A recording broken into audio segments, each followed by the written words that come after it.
Sinuspindi po ng Land Transportation Office o LTO sa loob ng 3 buwan, 90 days, ang lisensya po ng driver na huling nagpapalit ng plaka sa North Luzon Expressway. Ito ay matapos ang viral video sa social media page na Parke Serye na nagpapakita ng pagpapalit daw po ng plaka ng driver ng isang pick-up trucks na nasa NLEX.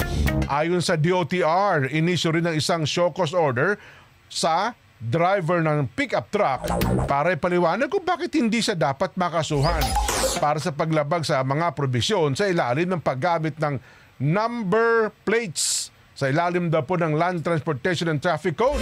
Dapat ipaliwanag ng driver kung bakit hindi siya dapat bawiin o kaya suspindihin ang kanyang lisensya sa pagiging improper person to operate a motor vehicle. Samantala, dinitalye sa show cause order na matapos ang verification, lumilitaw ng original at ang temporary plates ay nasa ilalim ng parehong motor vehicle at may-ari. Ayun. So, anong pinalit niya? License plate tapos pinalitan niya ng plaka. Plaka din.